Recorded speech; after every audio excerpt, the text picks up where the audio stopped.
इसमें ये ई फॉर्म होगी या जेड फॉर्म होगा? ई है या जेड? सिस और ट्रांस के लिए जो मैंने बनाया है रेस्ट्रिक्टेड रोटेशन है, ये ई है वाली फॉर्म है या जेड फॉर्म है? कौन बताए? वैशाली ने बोला ई। रोजी तुम बताओगी। इन दोनों में प्रायोरिटी किसे दूंगी? ओ एच और NH2 में प्रायोरिटी ओ को मिलेगी, OH वाले का। और इन दोनों में किसको मिलेगी? SH को। Yes ma'am. अब बताना जरा वैशाली, ये ई है या जेड है? मतलब तुम तुक्का मार। मैम मैंने ना NH2 को दे दी थी प्रायोरिटी, इसीलिए। अच्छा, ऑक्सीजन बड़ा होता है या नाइट्रोजन? ऑक्सीजन। ऑक्सीजन।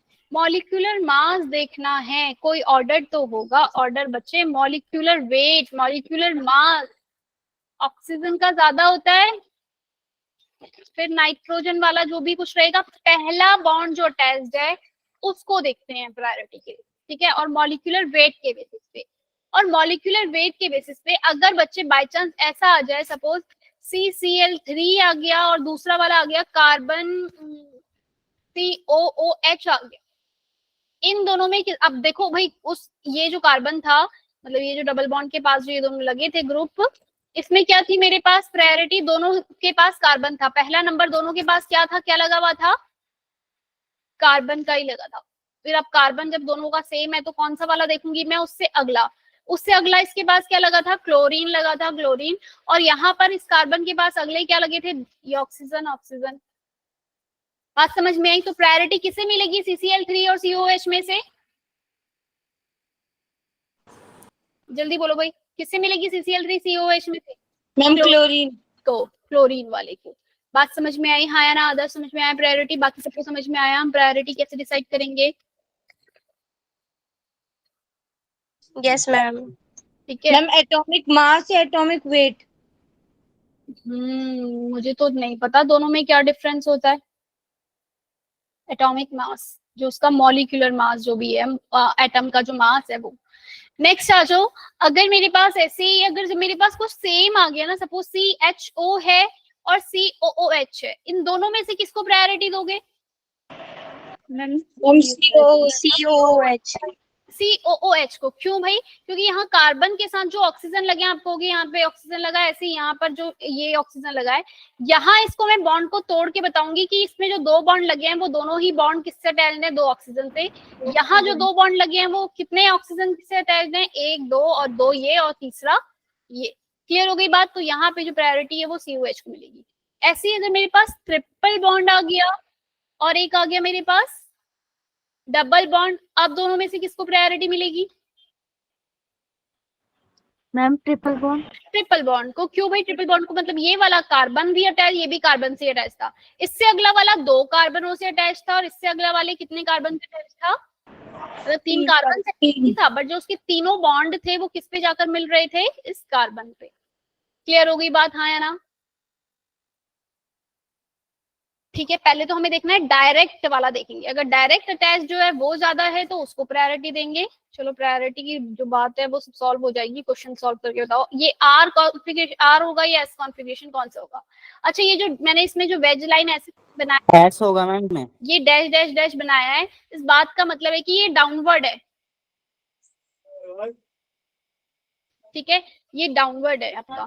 एक मिनट रुको, इसमें वेजेस वाली कौन सी है? ये C2H5 ये है। अब आप भाई, मेरे को मैसेज आया कि ये भाई ये इसको कैसे पता करेंगे हम कि ये क्या बोलते हैं इसको? अगर मुझे फिक्सचर प्रोजेक्शन में चेंज करना हो तो मैं कैसे करूंगी? ये OH था और क्या है यहाँ पे?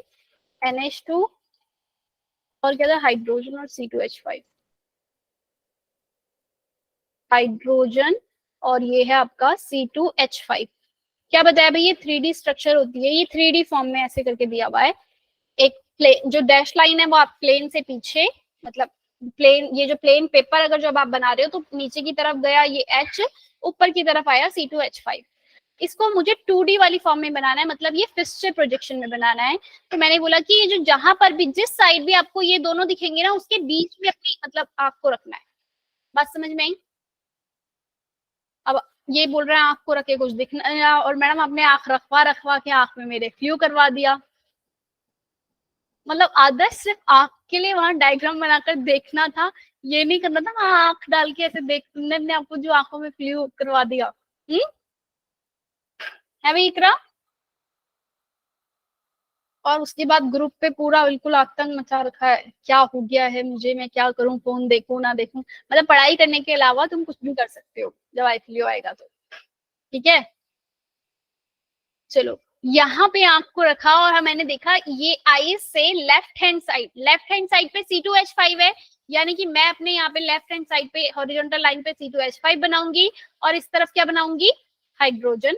ऊपर की तरफ NH2 था, NH2 ऊपर की तरफ, और नीचे क्या था आपका, ये क्या है, ये बचा ये ना OH, इसको नीचे। क्लियर हुई बात कैसे बनाना है? Yes ma'am. Yes ma'am. है ना, ये आपको मैम एक बार रिपीट कर दो। 3D से 2D में आते हुए, अरे सानिया तुम्हारा नेट नहीं चलता, मैं क्या करूं, ऐसे थोड़ी काम चलेगा। 2D से तो नेट भी नहीं है। 3D से 2D में जब मुझे बनाना है तो आईज यहाँ पे रखनी है, जहां पे भी वेजेस वाला बना है उससे लेफ्ट में, यहाँ हॉरिजॉन्टल लाइन में लेफ्ट साइड C2H5 रख दिया, राइट साइड ये H है तो राइट साइड H रख दिया, यहाँ जो ऊपर है वो ऊपर, यहाँ जो नीचे है वो नीचे। क्लियर हो गई बात? अभी भी नहीं आया समझ? चलो अब मुझे बताओ ये आ रहा है या ऐसे, जल्दी अरबाज। मैम ये एस है। हाँ, जहां ये यहाँ पर आके इसके लेफ्ट साइड हाइड्रोजन, तो यहाँ left side hydrogen, right side C2H5। तो भाई अगर मैं इसको प्रायोरिटी दूंगी 1 नंबर इसको दूंगी, 2 नंबर इसे, 3 इसे, 4 इसे, क्या होगा ये 1 2 3 कैसे मूव करना पड़ रहा है मुझे, एंटी क्लॉकवाइज। Anti clockwise. अगर ये हॉरिजॉन्टल लाइन में होता है तो ये कैसा होता है बच्चे, और अगर हाइड्रोजन मतलब लोएस्ट प्रायोरिटी वाला अगर मेरा हॉरिजॉन्टली की तरफ मूव मतलब रखा हुआ है तो मुझे एंटी क्लॉकवाइज क्या मानना होता है, आर। आर वैसे तो मेरा क्या होता है भाई, अब मैं इसको चेंज करूंगी, मैंने क्या बताया था, इसे हम चेंज कर सकते हैं। मुझे हमेशा लोएस्ट प्रायोरिटी वाले को कहां पर रखना होता है, लोएस्ट प्रायोरिटी वाला हमेशा कहाँ रहेगा बच्चे, वर्टिकल लाइन में। कहाँ रहता है लोएस्ट प्रायोरिटी वाला हमेशा, वर्टिकल वर्टिकल लाइन के अंदर लोएस्ट प्रायोरिटी वाला होना चाहिए। बट यहाँ पे हाँ, क्यों, अगर मेरा लोएस्ट प्रायोरिटी वाला वर्टिकल लाइन में है तो R means rectus means right, मतलब यानी कि एंटी क्लॉकवाइज क्लॉकवाइज मूव करेगा तो मैं क्या बोलूंगी उसे, क्लॉकवाइज मूव करेगा तो आर। और एस कब, एस कब, एंटी क्लॉकवाइज। और ये वाली कंडीशन सिर्फ और सिर्फ तब वैलिड है जब कैसा हो, लोएस्ट प्रायोरिटी वाला कहां पर हो, वर्टिकल में होना चाहिए। क्लियर हो गई बात? लेकिन अब मुझे इसको लेकर आना है लोएस्ट प्रायोरिटी में, तो मैं इसको लोएस्ट प्रायोरिटी में लाने के लिए मैंने क्या बताया था, 2 स्टेप इंटरचेंज करने पड़ेंगे। पहला स्टेप इंटरचेंज किया, ये वाला कर दिया मैंने, इसको नीचे ले आई, OH को यहाँ ले आई। क्लियर है?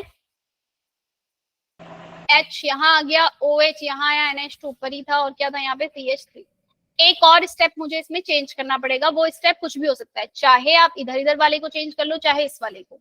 मैंने इधर वालों को फिर से चेंज कर दिया और आ गया मेरा OH ऊपर, यहाँ NH2, यहाँ CH3 और यहाँ पर हाइड्रोजन। अब इसका जरा ऑर्डर रखो, 1 2 3। किस तरफ मूव किया ये, क्लॉकवाइज। क्लॉकवाइज के लिए क्या होती है, क्या होता है भाई, अभी बताया मैंने, क्लॉकवाइज आर।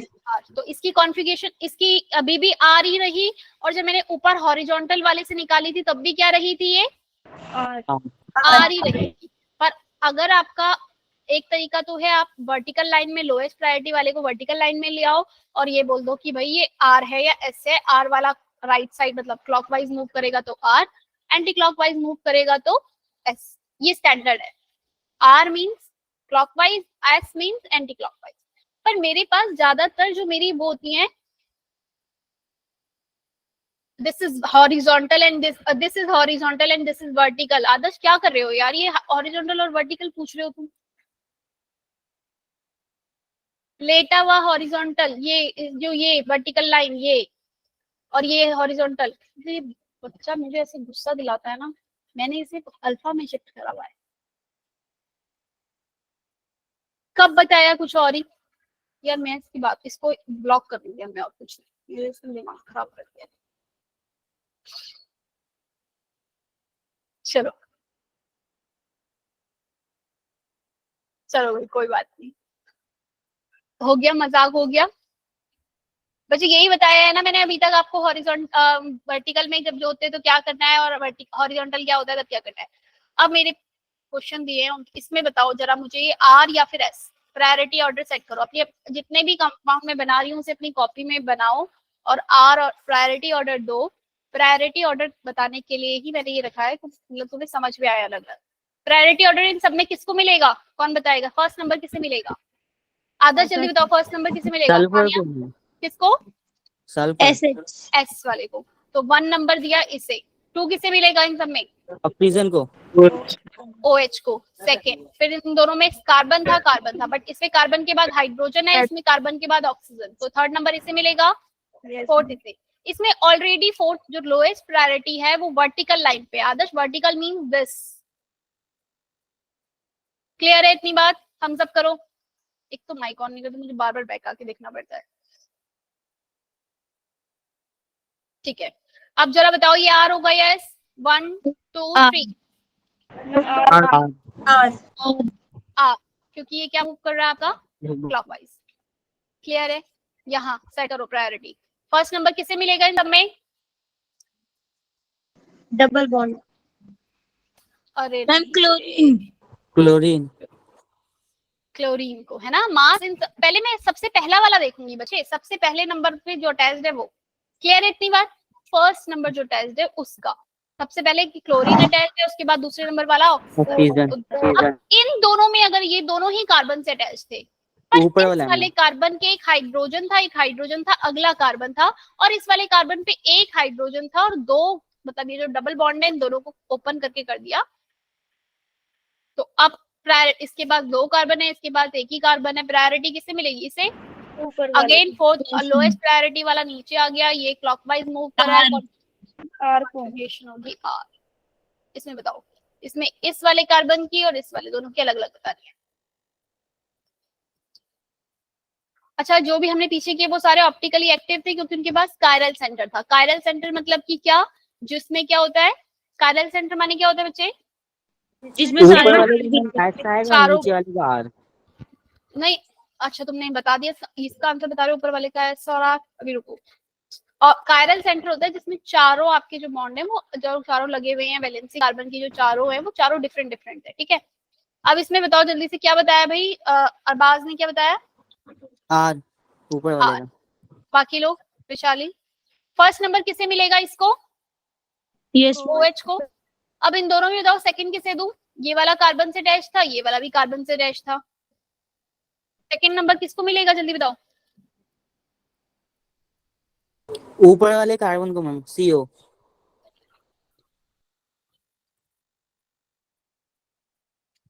बोलो भाई, ऊपर वाले कार्बन को मिलेगा, COH को। Yes ma'am. फर्स्ट प्रायोरिटी की बात कर रहे हो आदर्श तुम, अच्छा ठीक है ठीक है। फर्स्ट, और उसके बाद ये सेकंड, उसके बाद ये थर्ड। मूव किधर से किधर किया है ये, एंटी क्लॉकवाइज। एंटी क्लॉकवाइज कौन सा होगा, आर। ऊपर वाला तो आ रहा है भाई, तुम सब ऐसे कह रहे हो, आर आ गया ना ऊपर वाला। 2 2 जा 4, हाँ ऐसे ही पढ़ लो, मैं 2 का टेबल करते हैं हम। चलो नेक्स्ट करो, नेक्स्ट वाला बताओ, नेक्स्ट ये वाला कार्बन, फर्स्ट प्रायोरिटी इसको, अगेन सेकंड इसे मिली, थर्ड इसे, फोर्थ इसे, फर्स्ट सेकंड थर्ड। कहाँ इसको भी आर आएगी मैम, ये आ रही है। अरे ये एंटी क्लॉकवाइज मूव किया है ना, यस मैम। और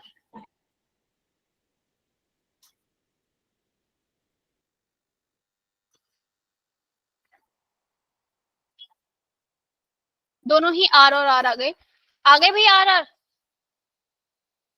यस मैम। अच्छा, किसी को प्रायोरिटी 2 और थर्ड देने में अगर प्रॉब्लम हुई हो तो, कोई है जिसे समझ में आया ये 2 और ये थर्ड क्यों आया, और कोई, तानिया के अलावा? भाई ये वाला कार्बन, तो एक ऑक्सीजन 3 ऑक्सीजन, ये कार्बन के पास दो डबल बॉन्ड थे ना, उनको भी ओपन कर दिया, यानी कि 3 ऑक्सीजन और एक हाइड्रोजन, मतलब इस पे ऐसे अटैच था। और इससे नीचे वाला जो ग्रुप था, ये पूरा ग्रुप जो नीचे लगा है, ये पहले कार्बन से अटैच था, फिर ऑक्सीजन से अटैच था, और फिर कार्बन से, और यहाँ हाइड्रोजन। बताओ कौन सा ज्यादा बड़ा होगा, ये वाला या ये वाला?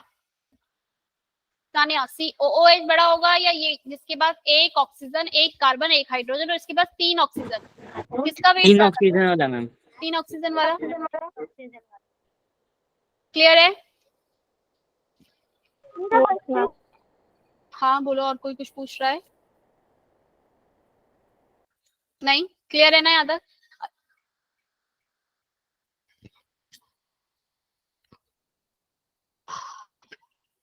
यस, अगर लोएस्ट प्रायोरिटी हॉरिजॉन्टल पे है तो आप, अच्छा मुझे बताओ, ये आया था ना, किस तरह आया था? 1 2 3 आपने किया, ये कहाँ घूमा आपका?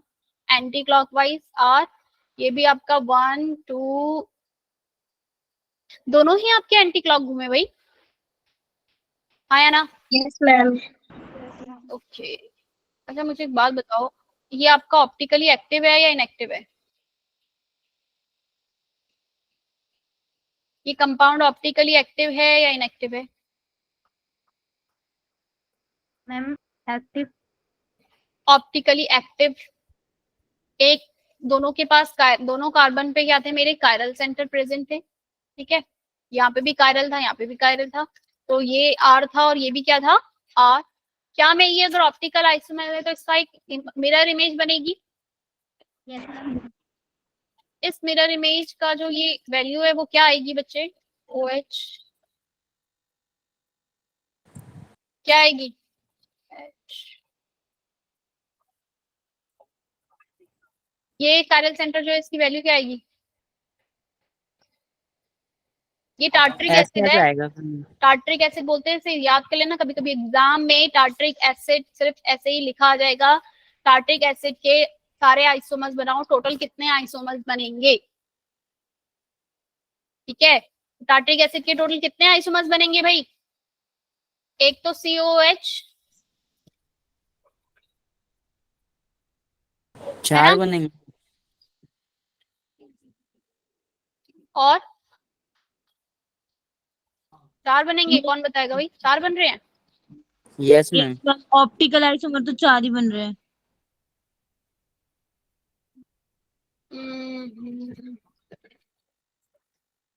कौन से बना रहे हो भाई तुम? चौथा, मेरे तो ये 2 बने, और क्या बनेगा? एक, ये 2 बन रहे हैं।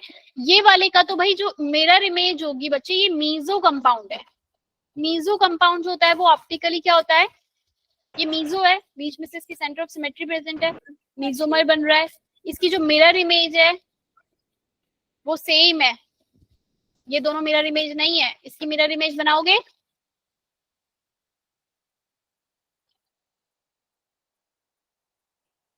OH OH। क्या ये ऑप्टिकली एक्टिव है? Yes ma'am. जिसमें सेंटर ऑफ सिमेट्री प्रेजेंट होता है। मैम ये इम्पोज कर जाएगा।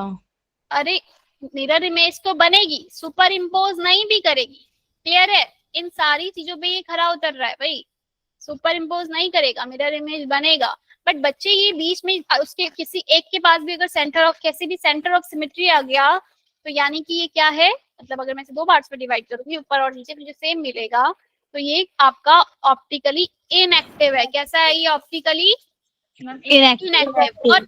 और जो कंपाउंड जिनके पास स्टीरियो सेंटर भी होता है वो मिरर इमेज भी बनाते हैं और वो सुपर इम्पोज नहीं भी करती है, लेकिन फिर भी वो ऑप्टिकली इनएक्टिव होते हैं, उनको हम क्या बोलते हैं? मीजोमर। क्या बोलते हैं उन्हें? मीजोमर। मीजोमर्स। इसको मीजोमर्स नाम दिया जाता है, मीजोमर। क्लियर है? एग्जाम में क्वेश्चन आ जाए और इसके बीच में क्या रिलेशन है, ये दोनों क्या क्या रिलेट कर रहे हैं, क्या ये दोनों एनेंशियोमर हैं, क्या ये दोनों डायस्टीरियोमर हैं, क्या ये दोनों मीजोमर? क्या आंसर दोगे? मीजोमर। आइडेंटिकल लिखा होगा तो बोलोगे हाँ आइडेंटिकल है। क्लियर हुई बात? या तो मीजोमर बोलोगे या तो फिर आइडेंटिकल बोलोगे। क्यों? क्योंकि दोनों का दो सेम है, क्लियर है। ऑप्टिकली इनएक्टिव है, इसकी कोई मिरर इमेज जो होती है ये अलग और ये अलग शो नहीं करेगा, जो ये शो कर रहा है वही ये शो करेगा। क्लियर है हाँ या ना?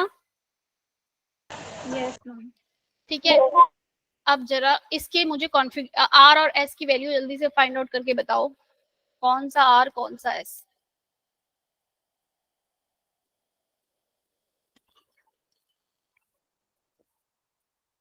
मैम इसमें दोनों आर आ रहे हैं, दोनों आर आ रहे हैं। आर एस है, ऊपर वाला आर है, नीचे वाला एस है। इतनी जल्दी निकाल लिया तुमने, है यस भाई? पहले से पढ़ा था मैम क्या? ऊपर वाला तो आर है। नीचे वाला एस है। ऊपर one priority this, two this, three this, क्या करा आपने? इसको मूव किया एंटी क्लॉकवाइज, एंटी क्लॉकवाइज बोले तो आर, इसको वन, इसको टू, फिर इसको थ्री, ये भी ये इस तरफ मूव किया क्लॉकवाइज, तो इसका नाम एस। तो इसकी कॉन्फ़िगरेशन आप क्या कहोगे? 2R, 3 S। मैम यहाँ पे 2 क्यों लगा मैम ये दिया? 2 आर एस वाला ये समझा देना। नंबरिंग करते हुए वैसे तो मैं दोनों में से कुछ भी कर सकती हूँ, इसको ऐसे भी लिख सकते हैं हम 2S3, मतलब कि आप नंबरिंग कर रहे हो बच्चे, 1 कार्बन, 2 कार्बन, 3 कार्बन, मैम 4 2 और कार्बन। 3 किस लिए लगाया गया? अरे कार्बन का नंबर है, अच्छा दूसरा कार्बन, तीसरा कार्बन। ऐसे ही मैं ये भी कह सकती थी इसको कि अगर मैं नंबरिंग यहाँ से कर, अभी तब भी वही रहता, नंबरिंग यहाँ से करूंगी तब भी तो 2R 3 ऐसी कहूंगी, या फिर मैं ऐसे कह दूंगी 2S3R।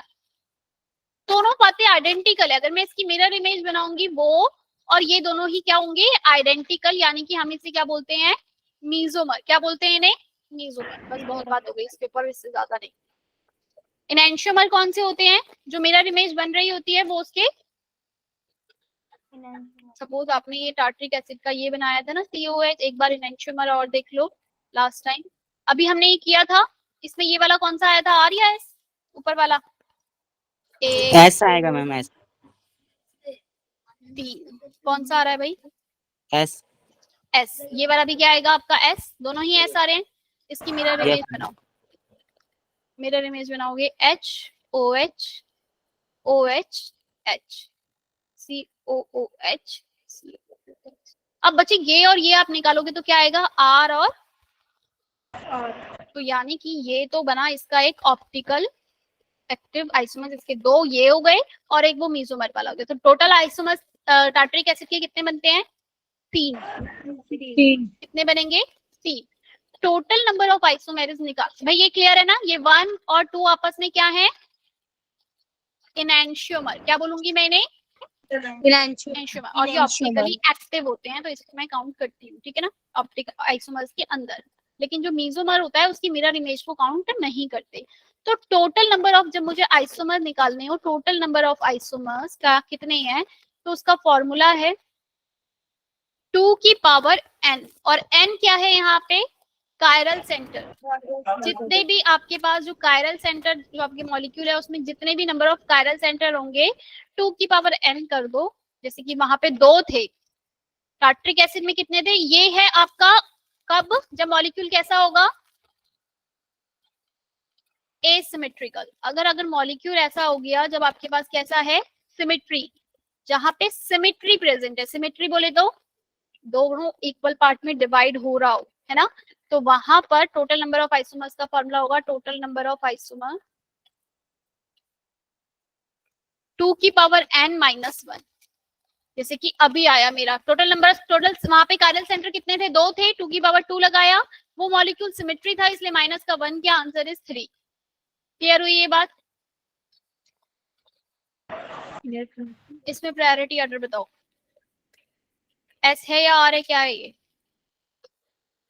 1 2 3 4। इसमें आर आएगा मैम। कहाँ को मूव कर रहा है ये? Anti clockwise, anti clockwise move कर रहा है। क्लियर है ये बात? क्योंकि लाइन हॉरिजॉन्टल है। क्लियर हुआ यहाँ तक? आज हमें करना था इतनी तगड़ी चीज और इतना सारा कुछ था, इससे बताओ फटाफट से। इसमें भी आर आएगा। किसका आर आएगा? ऊपर वाले का। ध्यान से देख लिया? Yes ma'am. प्रायोरिटी ऑर्डर बताओ। पहले क्लोरीन का आएगा, फिर क्लोरीन। कार्बन। मैम उसके बाद ये वाला, यस मैम। ये वाला क्यों नहीं? नहीं मैम, नीचे वाला आएगा। नीचे वाला आएगा ना प्रायोरिटी में, यस मैम। Yes ma'am. क्योंकि कार्बन के बाद ठीक ब्रोमीन अटैच्ड है और ऊपर वाले के पास कार्बन के बाद क्या अटैच्ड है फिर से? कार्बन। क्लियर हुई ये बात? बोलो भाई हाँ या ना। 1 2 एंड 3 कैसे मूव कर रहा है ये? क्लॉकवाइज। यस। समझ में आया बच्चे? प्रायोरिटी ऑर्डर देना आया हाँ या ना? नहीं मैम, दोबारा बता दो। क्या बताऊं दोबारा? अभी तो तुम बिल्कुल तगड़े से एकदम से आंसर कर रहे थे हैं। मैम ये जो अभी आपने बताया, नीचे वाला भी ऐसे है। नीचे वाले को प्रायोरिटी क्यों दी? ऊपर वाले को तुमने प्रायोरिटी कैसे दे दी? कार्बन के बाद एक हाइड्रोजन और एक कार्बन अटैच था यहाँ पर ऊपर वाले पे, जबकि जो नीचे वाला ये वाला कार्बन था यहाँ पर, ये वाला जो ये वाला पॉइंट के बाद जो कार्बन था, इसके पास क्या था? इस कार्बन के पास क्या था? एक ब्रोमीन। बोलो भाई हाँ या ना? अरे भाई कार्बन के डायरेक्ट बाद यहाँ पर क्या है? ब्रोमीन है ना? Yes ma'am. तो ब्रोमीन बड़ा या कार्बन के बाद कार्बन नहीं बड़ा? ब्रोमीन बड़ा। सेकंड प्रायोरिटी में जो सेकंड वाला। क्लियर हो गया?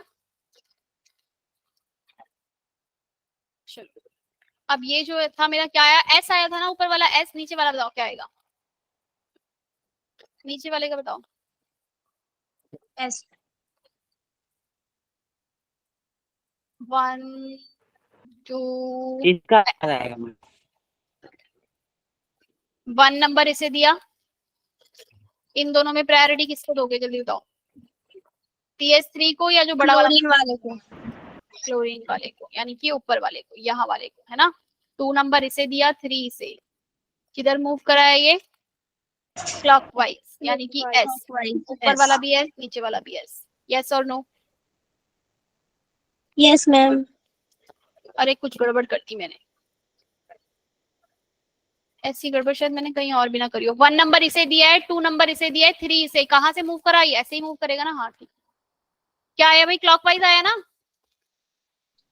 Yes ma'am. एस।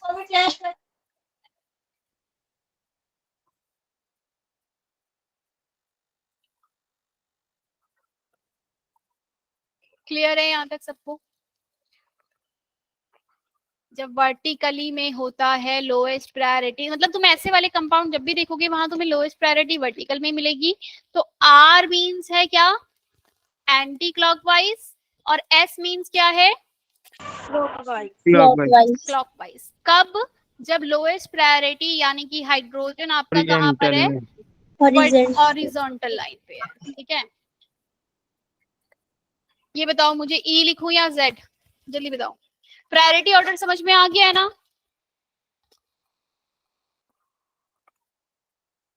जल्दी से बताओ, पहले इसमें ई लिखूं या जेड?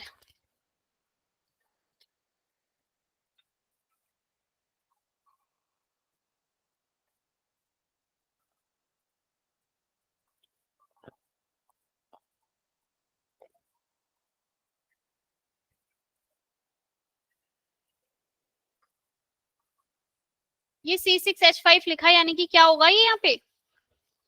बेंजीन।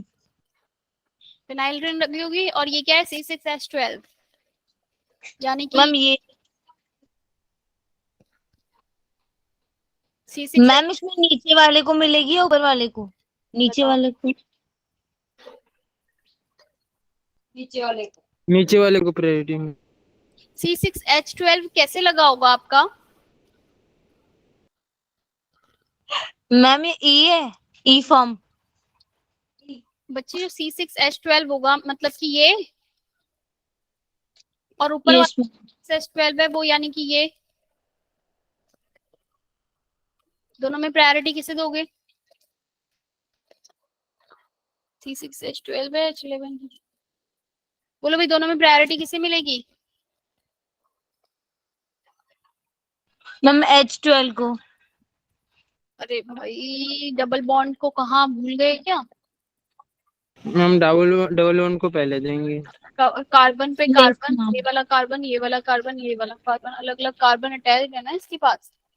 तो 1 नंबर किसे मिलेगा? इससे। यहाँ 1 नंबर मिलेगा इससे, ये 2 और ये भी 2।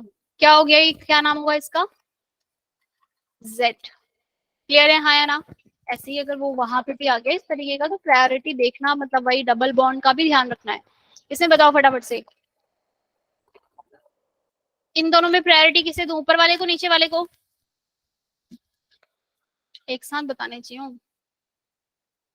किसे मिलेगी प्रायोरिटी? ऊपर वाले को, नीचे वाले को? मैम ऊपर वाले को। ऊपर वाले को। ठीक है, ओ डायरेक्ट अटैच्ड है।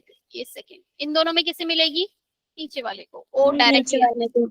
ये कौन सी फॉर्म हो गई? ई फॉर्म। चलो इसी के साथ खत्म होता है प्रायोरिटी। अभी भी कोई है जिसे ना समझ में आया हो तो जल्दी से बताओ। ये प्रायोरिटी वाला जो कार्यक्रम है इसको हम खत्म करते हैं। ये बता दो मुझे, एक CH2OH है, COOH है, और एक है ये CH3 और H। प्रायोरिटी ऑर्डर पे सेट करना है, किसको मिलेगी सबसे ज्यादा प्रायोरिटी इसमें?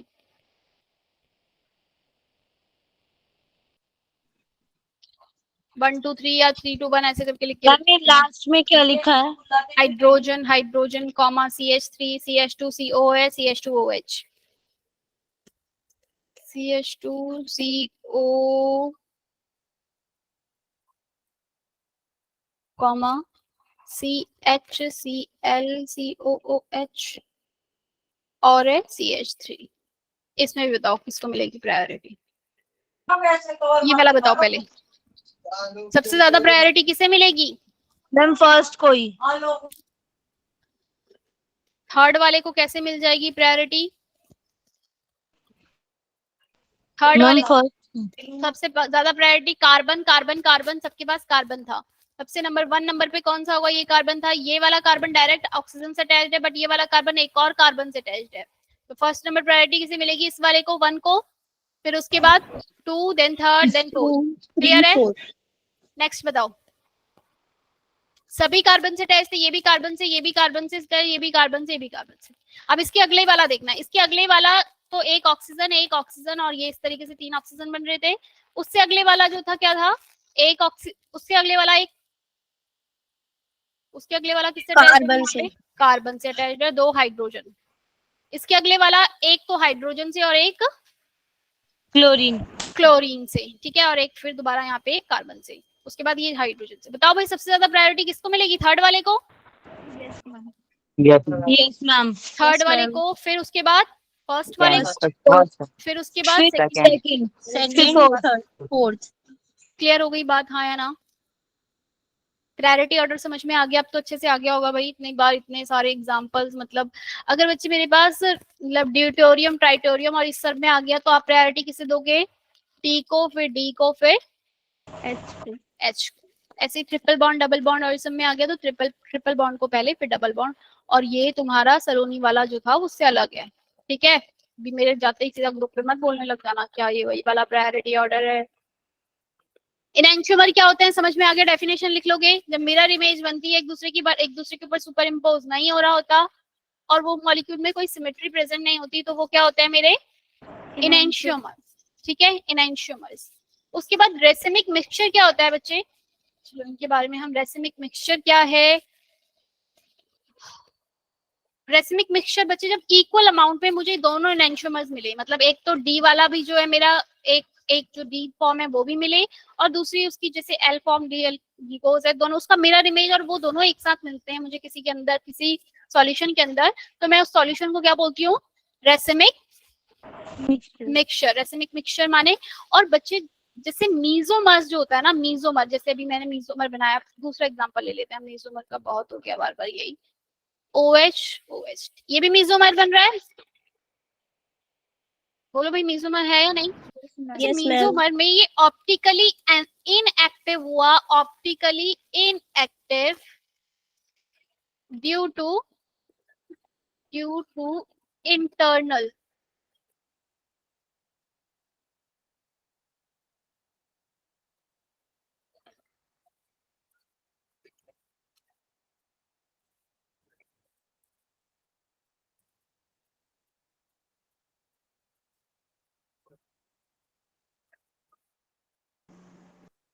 ड्यू टू इंटरनल की वजह से इंटरनल कैंसिल आउट हो गया। मतलब कि क्या हुआ, ये क्या था आपका, एक आर निकला था और एक एस निकला था, ऐसा ही कुछ हुआ था। 1 2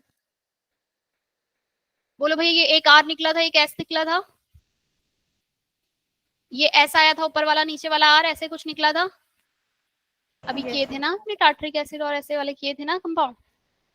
एक तो बच्चे एस निकला और एक आर निकला, और ये मीजोमर था, ये इसलिए इंटरनल कैंसिल आउट होगा एक दूसरे से। मतलब एस एक जने ने लाइट को इधर को मूव करवा दिया, प्लेन पोलराइज लाइट को, तो दूसरे ने लाइट को उससे वापस से उसकी जगह पे ही भेज दिया। बात समझ में? एक ने थोड़ा सा उसको टिल्ट किया राइट, एस वाले ने अगर उसको थोड़ा सा लेफ्ट या राइट जो भी किया हो, मुझे हमें ये नहीं पता चलता, तो अगर एक ने लेफ्ट या राइट किया तो दूसरे वाले ने उसको वापस से उसकी जगह पे भेज दिया। ठीक है, 1 2 3 1 2 3 कैसा हुआ ये? क्लॉकवाइज मतलब एस। चलो एस और आर आएगी ना इसकी कॉन्फ़िगरेशन। आर एस आएगा मैम। ये फिर दोबारा बिल्कुल आर एस आएगा। मतलब इतनी बार मुझे बता बता के मैं थक गई। बाकी कोई निकालेगा अरबाज के अलावा, कोई दूसरा? कि तुमने दीपक का भेज देखा आर और एस, दीपक ने तो क्या पता, दीपक ने भाई, दीपक ये क्या घूम रहा है? एंटी क्लॉकवाइज घूमेगा क्लॉकवाइज। 1 नंबर इसको, 2 नंबर आप इसको दोगे, 3 नंबर इसको दोगे, कहां से कहां मूव कर रहा है ये? क्लॉकवाइज मूव कर रहा है। clockwise. मैम एस होगा। अरबाज क्लॉकवाइज मूव करता है, हॉरिजॉन्टल होता है तो क्या होता है वो? मैंने ये भाई इसको ऐसे याद रख लो, क्लॉकवाइज के लिए ये एस ऐसे घुमा दो, मतलब हॉरिजॉन्टल में जब मिल रहा है आर ऐसे, एंटी क्लॉक आर एस इस तरफ, जब हॉरिजॉन्टल है तब। क्लियर है? जी मैम. चलो, ऑप्टिकली इनएक्टिव है ड्यू टू इंटरनल की वजह से, इंटरनल कैंसिल आउट हो गया। बट रेसिमिक मिक्सचर के अंदर बच्चे वो ऑप्टिकली इनएक्टिव हो जाता है वो सॉल्यूशन। क्यों हो जाता है optically inactive racemic mixture? Optically inactive when enantiomers are mixed, the rotation caused by molecule 1 enantiomer is exactly cancelled by the equal and opposite rotation caused by the equation. बात समझ में आई क्या कह रहा है वो? कि जो एक ने तो राइट मूव करवाया, एक ने रेसिमिक मिक्सचर, मतलब उसमें दोनों है, उसमें आर, उसमें दोनों वाले हैं, डी तरफ वाला डेक्स्ट्रो रोटेटरी वाला भी है और लिवो वाला भी है। दोनों आपस में क्या होगा, एक दूसरे को क्या कर दे रहे हैं? कैंसिल आउट कर दे रहे हैं। तो इसलिए रेसिमिक मिक्सचर भी ऑप्टिकली इनएक्टिव हो जाता है, क्योंकि वहां पे दोनों प्रेजेंट होते हैं। बात समझ में आ गई? वो वाला है एक्सटर्नल की वजह से, मतलब दो कंपाउंड आपस में मिक्स हो गए एक्सटर्नली, वो इसकी वजह से। और मीजोमर कैंसिल आउट कर देता है, ऑप्टिकली इनएक्टिव होता है due to internally cancel out की वजह से। क्लियर है इतनी बात? हाँ या ना? अब थोड़ा सा हम पढ़ लेते हैं कन्फर्मेशनल आइसोमेरिज्म। कन्फर्मेशनल आइसोमेरिज्म, अभी तक जो हम पढ़ रहे थे ये सब क्या था? कौन सा आइसोमर्स था? अभी तक जो हम पढ़ रहे थे, आर निकालना, एस निकालना, ई ज्योमेट्रिकल आइसोमर था ई और जेड के अंदर। जो हम पहले पढ़ रहे, अभी हमने पढ़ा आर एस निकालना, ये सब कौन सा आइसोमर था? Relative configuration, absolute configuration. R और एस निकाला, रिलेटिव कॉन्फ़िगरेशन, डी और एल हम बता रहे थे, कैपिटल लेटर का डी, कैपिटल लेटर का एल। कौन सा आइसोमर्स था ये? कॉन्फ़िगरेशनल। कौन सा पढ़ रहे थे अभी तक जो हमने पढ़ा? Configurational. कॉन्फ़िगरेशनल। अब हम एक अलग आइसोमर्स पढ़ रहे हैं, वो क्या है? Conformational isomer. ज्योमेट्रिकल आइसोमर्स था जो रेस्ट्रिक्टेड रोटेशन था टुवर्ड, जो अभी रेस्ट्रिक्टेड रोटेशन हो जाती थी तो हम कहते थे ज्योमेट्रिकल आइसोमर। ऑप्टिकली एक्टिव है ये, इनएक्टिव है ये, मुझे कैसे पता चला भाई? जिसमें प्लेन ऑफ सिमेट्री प्रेजेंट है, सेंटर ऑफ सिमेट्री प्रेजेंट है, या वो कायरल नहीं है, तो मैंने कह दिया कि वो क्या है आपका? Optically inactive. और एक हो गया ऑप्टिकली एक्टिव, जो मतलब जिस जो कायरल सेंटर था, जिसमें ना सेंटर ऑफ सिमेट्री था ना प्लेन ऑफ सिमेट्री था, वो मेरा कैसा था? Optically active. मतलब उसका एक और आइसोमर बनेगा जो कि प्लेन पोलराइज लाइट को, मतलब पहले वाले के अपोजिट घुमाता है। अगर ये राइट में घुमा रहा है तो इधर वाला लेफ्ट में घुमाएगा, इधर लेफ्ट घुमा रहा है तो ये वाला राइट में घुमाएगा। ये हमने कहाँ पढ़ा सब? ये कॉन्फ़िगरेशनल आइसोमेरिज्म के अंदर। क्लियर है भाई ये बात? अब हम पढ़ने वाले हैं कन्फर्मेशनल आइसोमर्स, जो कि होता है मेरा एक, जब ये एक सिंगल बॉन्ड जो मेरा इथेन के लिए बनाते हैं। सबसे पहले हम किसके लिए? इथेन। क्या मैं इथेन को ऐसे लिख सकती हूँ? मैंने तुम लोगों को बोला था पढ़कर आना, टाइम नहीं मिला ना। इथेन जो सिंगल बॉन्ड है आपका, जो भी ये सिंगल बॉन्ड होते हैं, फ्रंट वाला कार्बन का जो सिंगल बॉन्ड है, ये क्या कर जाएगा आपस में, यहाँ पे ये क्या कर सकते हैं, रोटेट कर सकते हैं। तो इसकी दो कन्फर्मेशनल के अंदर मेरी दो फॉर्म बनाकर दी हैं। कौन सी? एक सी हॉर्स प्रोजेक्शन और दूसरी क्या है, न्यूमैन प्रोजेक्शन। Newman projection. अब मेरे पास सबसे पहले तो अगर मुझे स्ट्रक्चर दिया है, इससे सी हॉर्स प्रोजेक्शन जो होगी वो कैसी दिखेगी, कैसे बनेगी, ये देखो। कार्बन, बस इसी का ही वेट कर रही थी मैं, कब बोलोगे तुम। कार्बन सी मैन जो प्रोजेक्शन है सी हॉर्स प्रोजेक्शन है जो बच्चे, अब मुझे नहीं पता ये हॉर्स की तरह कैसे दिख रहा है। ये जो टेढ़ी लाइन ऐसे करके दिखा दी, और ये कार्बन, ये जो डॉट है ये कार्बन है जो ये बना है, मुझे इसको बनाना है सी हॉर्स में। ठीक है बच्चे, ये बना रही हूं मैं इथेन को। कार्बन को डिनोट कर रहा है ये वाले 2 पॉइंट, कार्बन को। हाइड्रोजन, ये टेट्राहेड्रल ऐसे ही बनेगी स्ट्रक्चर। जी मैम। ठीक है, और दूसरा वाला ठीक इसके पीछे ऐसे ही दिखा, समझ में आई? ये क्या है सारे, ये आपके हाइड्रोजन। ये कौन सी प्रोजेक्शन है? Sawhorse projection. This is for ethane. अगर ये लगा मॉलिक्यूल कहीं मिल जाए, दिख जाए, तो ये कौन सा है? इथेन। डॉट क्या डिनोट कर रहे हैं? कार्बन, और बाकी सब क्या है? हाइड्रोजन। Sea horse projection. और ऐसे ही इसकी एक बनती है दूसरी प्रोजेक्शन, न्यूमैन वाली। उसमें क्या करते हैं हम, कार्बन को किससे, एक बड़े से सर्कल से डिनोट कर रही हूँ। ये वाले कार्बन, जैसे आगे फ्रंट वाला कार्बन है, ये लिया मैंने, इसके पास 3 हाइड्रोजन लगे हैं। बात समझ में आई? क्या किया है, ये जो आगे फ्रंट में कार्बन था, इसको मैंने ये सर्कल से डिनोट कर दिया, और इस पे ये 3 हाइड्रोजन ऐसे लगा दिए। और जो ये पीछे वाला कार्बन है, इसको यहीं पर मैं एक दूसरे डॉट से शो किया, लेकिन अब पीछे की तरफ ये हाइड्रोजन लगेंगे, वो इस तरीके से आएंगे कुछ। Yes ma'am. अच्छा, ये इससे इतना, ये 0 डिग्री है, ये ठीक एग्जैक्टली इसके पीछे है, वो मुझे दिखाने के लिए मैंने थोड़ा सा ऐसे कर दिया है। मैम इस तरीके से जैसे ये बॉन्ड आई है वैसे नहीं आएगा? यहाँ पर एक कार्बन आगे है और दूसरा कार्बन उसके ठीक पीछे है, मतलब इतना ठीक पीछे है कि तुम्हें ना उसके हाइड्रोजन दिख रहे हैं, एकदम ऊपर ऊपर उसके ठीक कार्बन के पीछे दूसरा कार्बन। क्लियर हुई इतनी बात? ये वाली प्रोजेक्शन है। इसको डिनोट करने के लिए हमने कहा कि कार्बन को हमने एक पहिए से डिनोट किया आगे, और पीछे वाले को एक स्मॉल डॉट से ऐसे डिनोट करके, और पीछे वाले कार्बन के जो हाइड्रोजन है वो ऊपर से निकाले, आगे वाले के पूरी लाइन में शो करके दिखाए। बात समझ में आई? हाँ या ना? आगे वाले कार्बन को मैंने पूरा ऐसे व्हील में ये ऐसे शो करके दिखाया है, और पीछे वाले के लिए मैंने एक ऐसे लाइन पीछे वाले कार्बन के लिए यहाँ पे डॉट बना दो चाहे ना बनाओ। क्लियर हुई हाँ या ना ये बात? मैम हो गई। बात है मैंने सबको कौन भी? सा इथेन है ये स्टाइल में? न्यूमैन प्रोजेक्शन है। क्या बच्चे यही पूछ रहे थे? ये न्यूमैन प्रोजेक्शन ने शो किया है, और ये किसने शो किया आपका? ये आप मतलब ये न्यूमैन प्रोजेक्शन Seahorse। बोलते हैं जैसे सी हॉर्स। ये हॉर्स की तरह दिख रहा है भाई उन्हें। Sea horse. मैम मुझे मत बोलना मैम कैसे दिख रहा है, हमको तो नहीं दिख रहा। मैम कोई नहीं, हम समझ लेंगे। ठीक है, तो ये है आपका सी हॉर्स प्रोजेक्शन, ये न्यूमैन प्रोजेक्शन। ये बना है मेरा इथेन का। अब इसमें अलग अलग टर्म्स हैं, क्या क्या। डायहेड्रल एंगल क्या होता है, ये देखो वही बना हुआ है यहाँ पे।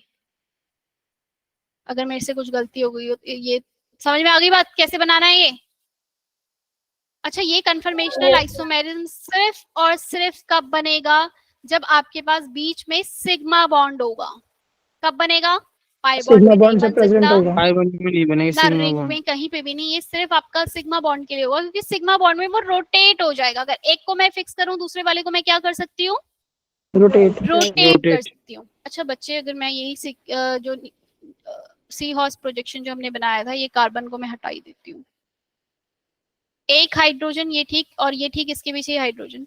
अब मैं इस वाले को कितना रोटेट करूंगी? 60 डिग्री। क्या मैं इसको रोटेट करूं 60 डिग्री तो ये कुछ ऐसा आ जाएगा।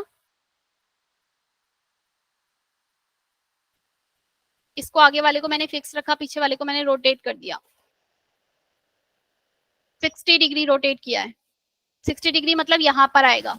ये पूरा का पूरा इस तरीके से कितने डिग्री है? 120। 60 डिग्री रोटेट किया। बात समझ में आई हाँ या ना? इमेजिन Yes, करो, ma'am। इमेजिन। अब मैं इसी में ही जो मैंने ये न्यूमैन वाला बनाया था, ये रहा हाइड्रोजन हाइड्रोजन हाइड्रोजन, ये ठीक इसके पीछे था, ये भी ठीक इसके पीछे था, ये ठीक इसके पीछे था। दूसरे पेन से दिखाती हूँ। उसके बाद मैंने एक दूसरा बनाया, 60 डिग्री रोटेट किया, ये तो आगे वाले हाइड्रोजन थे और 60 डिग्री रोटेट करने पे पीछे वाला हाइड्रोजन किधर आ जाएगा, इधर आ जाएगा।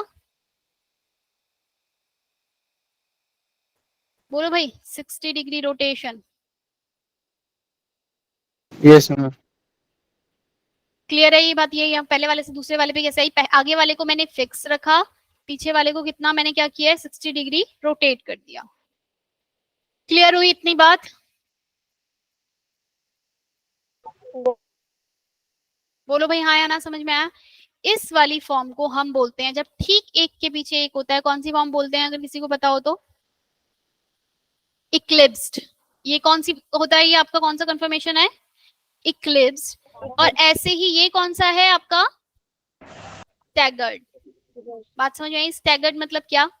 जब ये आपस में एक दूसरे के साथ क्या है यहाँ पे, दूर, एक 60 डिग्री रोटेट करने के बाद सारे के सारे के बीच में गैप कितने का आ गया यहाँ पे? 60 डिग्री का गैप। और यहाँ पर हाइड्रोजन और हाइड्रोजन के बीच में जो गैप है वो कितने का है? 0 डिग्री का। भाई एक हाइड्रोजन और उसके पीछे सिर्फ ऐसे ही दूसरा हाइड्रोजन, 0 डिग्री। इसको बोलते हैं हम डायहेड्रल एंगल। और ये आपकी स्टैगर्ड फॉर्म है और ये आपकी इक्लिप्स्ड फॉर्म है बच्चे। और एक और बात, तो ये जो होता है ना, ये वाला हाइड्रोजन और ये वाला जो इक्लिप्स्ड फॉर्म होती है वो सबसे ज्यादा अनस्टेबल होती है। क्यों अनस्टेबल होती है? क्योंकि ये जो हाइड्रोजन है, ये वाला हाइड्रोजन और ये वाला हाइड्रोजन के बीच में क्या होता है, दोनों के बीच में स्टेरिक मतलब हिंड्रेंस आती है, ठीक है ना? 0 डिग्री एंगल है, दोनों के दोनों क्या करेंगे, उनके बीच में रिपल्शन होगा। ये वाला हाइड्रोजन और ये वाला हाइड्रोजन दोनों साथ नहीं रहने, मतलब एक साथ ऐसे एक के पीछे एक नहीं रह सकते, इनके बीच में थोड़ा सा गैप चाहिए दूर दूर। तो staggered form is more stable. दोनों दूर दिख रहे हैं ना भाई यहाँ पे? क्या इस हाइड्रोजन और इस हाइड्रोजन के बीच में होगा रिपल्शन? क्योंकि वो एक दूसरे के पीछे नहीं है, यहाँ पर डायरेक्ट 0 डिग्री एक दूसरे के पीछे है, वो थोड़ा सा ऐसे हो गए। क्लियर हुई बात हाँ या ना? Staggered form is more stable, क्योंकि यहाँ पे आपके क्या हो जाएगा, staggered is more stable. Question आते हैं ये एग्जाम में, which form is more stable. अभी बहुत सारी चीजें आगे इसमें हमें और पढ़नी है। क्लियर हुई बात? ये तो था किसके लिए? इथेन के लिए। ये कब था मेरे पास? ये कब है? किस वाली फॉर्म के लिए? इथेन के लिए। अब क्या मुझे तुम प्रोपेन के लिए बना सकते हो? अच्छा, इसका हम ग्राफ बनाते हैं, पोटेंशियल एनर्जी और किसका? पोटेंशियल एनर्जी और रोटेशन का। तो ये ग्राफ कुछ बनता है इस तरीके से। स्टैगर्ड फॉर्म होती है, यहाँ स्टेबिलिटी में सबसे ज्यादा स्टेबल है, तो पोटेंशियल एनर्जी सबसे कम किसकी होगी? स्टैगर्ड की। और ये सबसे ज्यादा एनर्जी किसकी है यहाँ पर? इक्लिप्स्ड वाली फॉर्म की। इन दोनों के बीच में जो गैप है वो होता है 3.0 किलो कैलोरी है, किलो कैलोरी पर। क्लियर हुई ये बात? ये क्या है गैप जो मैंने बताया? स्टैगर्ड और किसके बीच में? इक्लिप्स वाले के बीच के अंदर का जो गैप है, ये 3.0 कैलोरी उसका है। ये जो यहाँ पर ये जो बताया मैंने, हाइड्रोजन और हाइड्रोजन, इसके बीच में क्या होता है? स्ट्रेन आ जाता है ना, ये दोनों साथ नहीं रहते, इसलिए थोड़ा सा 60 डिग्री रोटेट कर गया, दूर दूर है तो ये रहेंगे। अब ऐसे ही मुझे स्ट्रक्चर बनाना है किसके लिए? प्रोपेन के लिए। अच्छा एक और बात, स्टैगर्ड, मैं ऐसे कितने कंफर्मेशनल आइसोमर्स बना सकती हूँ? एक को अगर मैं फिक्स रखूं, पीछे वाले को रोटेट करती रहूं, तो ऐसे में कितने आइसोमर्स बना सकती हूँ कंफर्मेशनल आइसोमर्स? इनफाइनाइट। पीछे वाले को, और मैंने 60 डिग्री एक फिक्स वो रख लिया ना, एक बीच का हमने उसमें पैमाना रख लिया, वरना मैं 1 डिग्री करती रहूं, थोड़ा थोड़ा जाके दूर होता रहेगा। बोलो भाई, थोड़ा थोड़ा। तो इस तरीके से हम कितना भी कर सकते हैं, जरूरी नहीं 60 ही हो। लेकिन हमें कौन सी फॉर्म, जो भी जितने भी बीच के वाले जो होंगे उनको हम बोलते हैं स्क्यू फॉर्म। कौन सी फॉर्म बोलते हैं? जो बीच के जो बने, सबसे ज्यादा स्टेबल होता है स्टैगर्ड। फिर थोड़ा सा उनके बीच में कुछ एंगल है, उनको बोलते हैं skew form.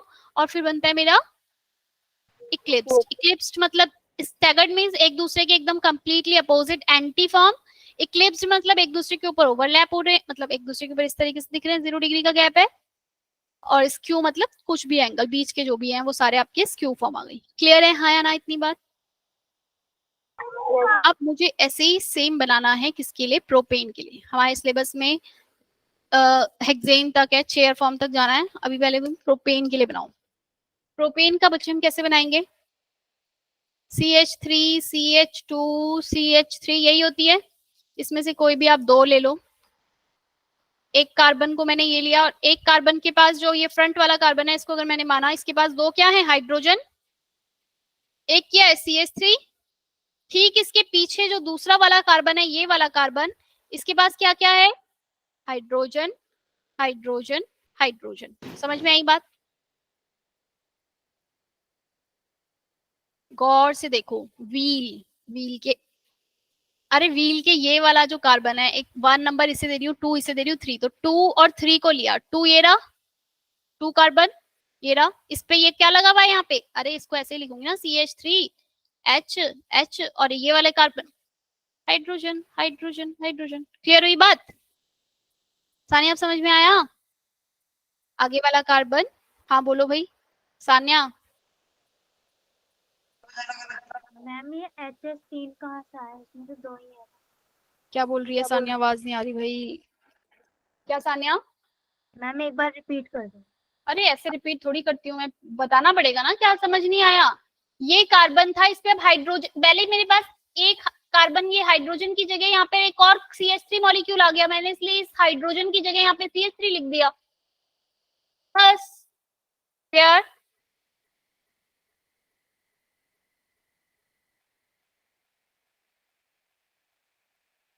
CH3 CH2 CH3, मेरे पास पहले CH3 CH3 था तो कार्बन बनाया H H H, उसके बाद ये दूसरा हाइड्रोजन उसके ठीक पीछे थे। अब की बार जो मैं बना रही हूँ वहां पे क्या है, कार्बन के पास ये वाला कार्बन, इसके पास एक तो CH3 है, अब की बार H नहीं है। सानिया समझ में आया? H H, और इसके वाले CH2 के पास जो था, एक तो क्या है, दो तो हाइड्रोजन लगे हैं और एक CH3 लगा है। पीछे वाला जो कार्बन है ये रहा, छोटा वाला जो मैं दिखा रही हूँ, इसको कैसे दिखाऊंगी मैं, इसके पास तीनों ही हाइड्रोजन है। ये वाली फॉर्म क्या होगी बच्चे, जब एक दूसरे के ठीक पीछे रहेगा, ये कौन सी फॉर्म होगी आपकी? इक्लिप्स। और ठीक अगर मैं इसका अलग बनाऊं और इसको आगे वाले को तो मैंने फिक्स रखा और पीछे वाले को क्या कर दिया मैंने 60 डिग्री रोटेट। ये कौन सी गई? यहाँ पर जो एनर्जी गैप होता है, पोटेंशियल एनर्जी और इसका, वो होता है 3.3 पॉइंट, ये टोटल स्ट्रेन जो है आपका किलो कैलोरी, 3.3 किलो कैलोरी है। ये आपकी कौन सी फॉर्म के लिए, स्टेबल वाली कौन सी फॉर्म होगी? स्टैगर्ड। और जो ऊपर जा रखी है वो कौन सी फॉर्म है? इक्लिप्स्ड। बीच की जितनी भी फॉर्म्स ये बन रही हैं वो कौन सी हैं? स्क्यू फॉर्म उन्हें बोलते हैं। अब ऐसे ही बनाना है मुझे किसके लिए? ब्यूटेन के लिए। ब्यूटेन के लिए कैसे बनाऊंगी? फ्रंट वाले कार्बन लेने हैं, मतलब कि अब तुम ये दोनों को नहीं लोगे, बीच के दो लेने हैं। क्लियर है ये बात? बीच वाले। अगर मुझे बोला जाए C2 और C3 के लिए किनको रोटेट करा रही हूँ, तो कार्बन 2 और कार्बन 3 को। क्या मैं इसे ऐसे बनाऊं? CH3 H H CH3 H, आया ना? Yes ma'am. ठीक है, अब इसमें मैं 60 डिग्री रोटेट कराऊंगी, आगे वाले को फिक्स रखो CH3 H H, पीछे वाले को रोटेट कराया, CH3 यहाँ आया, हाइड्रोजन यहाँ और हाइड्रोजन फिर एक यहाँ। क्या अभी ये और रोटेट करेगा? स्टेबिलिटी लाने के लिए मुझे CH3 और CH3 दोनों बल्कि ग्रुप हैं, अभी भी ये दोनों एक दूसरे से 60 डिग्री के एंगल पे जो है वो क्या है? दूर है। क्या मैं इसे और 60 डिग्री रोटेट करवा दूं? Yes ma'am. और 60 डिग्री करवा लो, CH3 H H, अब की बार क्या आ गया? CH3 ठीक इसके पीछे यहाँ पर H और फिर इसके पीछे H। यस ऐसे ही बनेगा, खुद भी कर लो भाई। Yes ma'am. एक और बार Yes, ma'am. 60 डिग्री रोटेट करवाओ, एक और बार 60 डिग्री रोटेट करवाने पे मुझे CH3 यहाँ मिल गया, हाइड्रोजन यहाँ, एक ही डायरेक्शन की तरफ मूव करवाना है।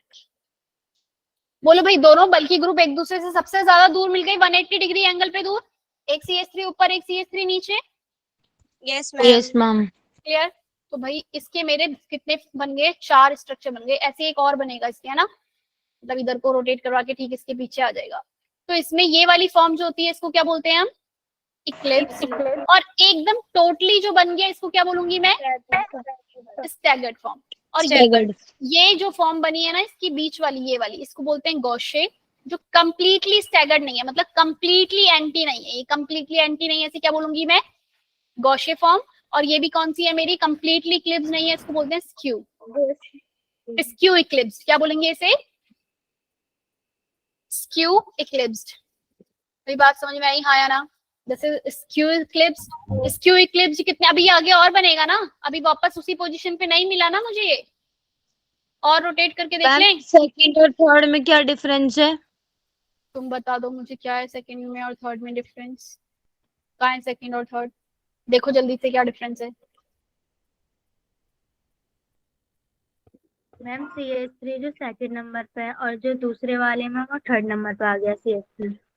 इन दोनों में क्या लिखा है आपने, सेकंड में यहाँ पर इन दोनों के बीच में 60 डिग्री का गैप है, और यहाँ पर देखोगे इन दोनों के बीच में 120 डिग्री का गैप है। यहाँ पे इन दोनों एंगल्स के बीच में 180 का, बल्कि ग्रुप के बीच का गैप देखना है। बाकी सब में हमारा सेम आ रहा था क्योंकि सारी तरफ हाइड्रोजन ही था।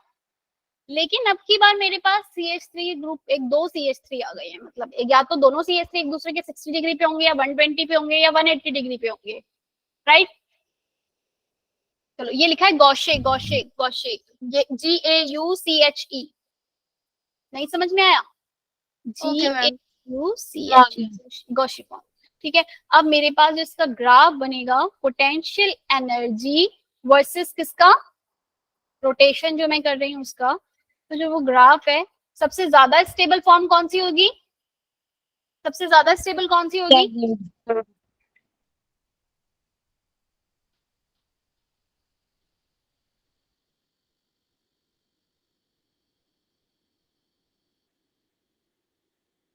सबसे ज्यादा स्टेबल फॉर्म रहेगी आपकी ये वाली, कौन सी, स्टैगर्ड फॉर्म। उसके बाद कौन सी वाली रहेगी सबसे ज्यादा स्टेबल, सेकंड नंबर पे ये वाला स्टेबिलिटी आ रही है यहाँ पर, ये कौन सा होगा आपका, गॉशे फॉर्म। स्क्यू कैसे हो जाएगा, स्क्यू में तो अगेन फिर से ये दोनों के बीच, ये दोनों के यहाँ स्क्यू में, कहाँ गई स्क्यू वाली फॉर्म, ये रही। स्क्यू में इन दोनों के बीच में भले ही 180 डिग्री है, लेकिन ये CH3 के पीछे ये वाला H है, उसको मत भूलो, जो टॉर्जनल दे रहा है, दोनों एक दूसरे के ठीक पीछे है। तो यहाँ पे क्या करेगा, वो दोनों एक दूसरे को रिपेल करेंगे, मतलब दोनों के बीच में वहां पे क्या आ जाएगी, हिंड्रेंस होगी, टॉर्जनल स्ट्रेन जिसे हम बोल रहे हैं।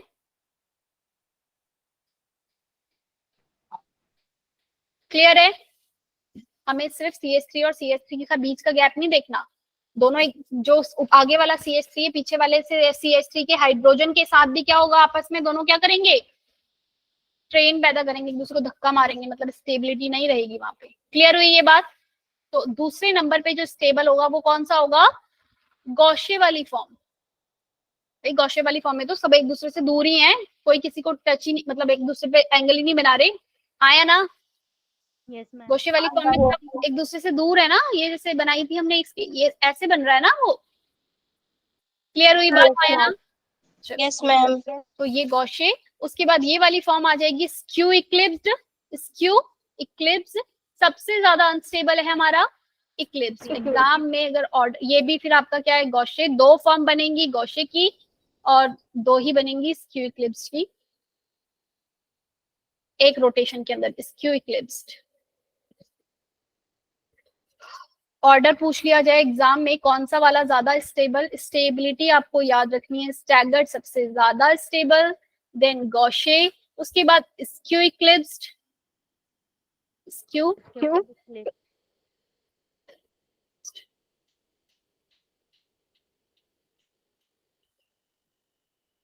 उसके बाद एंटी बोलते हैं इसको, या फिर आप क्या बोलोगे, इक्लिप्स्ड फॉर्म या टोटली इक्लिप्स्ड। क्लियर हुई बात। Yes ma'am. ऑर्डर समझ में आया, हाँ या नहीं।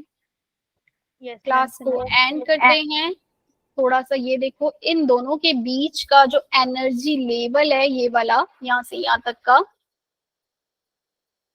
यहाँ से यहाँ तक का, दैट इज 3.4। ये तुम्हें याद करने की जरूरत नहीं है, ठीक है, पर लेकिन फिर भी बता रही हूँ, कभी किसी एग्जामिनर ने पूछ लिया, तुम्हें पता ही ना हो कि ये गैप क्या होता है। ये 5.4 है, किलो कैलोरी के अंदर है, ये 3.4 और इसके बीच का है 0.8 kilo calorie. Clear? Yes ma'am. Yes ma'am. चलो अगली क्लास में हम चेयर और हेक्सेन की, साइक्लोहेक्सेन के बारे में बात करेंगे। ऐसे ही तुम अब अपने आप खुद से, ये हमने ब्यूटेन के लिए बनाया था ना, जरा खुद से ऐसे पेंटेन और हेक्सेन के लिए बनाना। पेंटेन और किसके लिए? हेक्सेन के लिए। ऐसे इसकी 5 मुझे सेंड करना ग्रुप पे, ये होमवर्क है। हेक्सेन या फिर पेंटेन, दोनों में से चारों इसकी इक्लिप्स, स्क्यू, गॉश सारी फॉर्म बना के दिखाना है 60 डिग्री रोटेशन पे। कौन सी वाली ज्यादा स्टेबल होगी, कौन सी कम, इसके लिए बनाना है। और ऐसे ही फिर एक बनाना है तुम्हें किसके लिए? ब्यूटेनॉल के लिए। ब्यूटेनॉल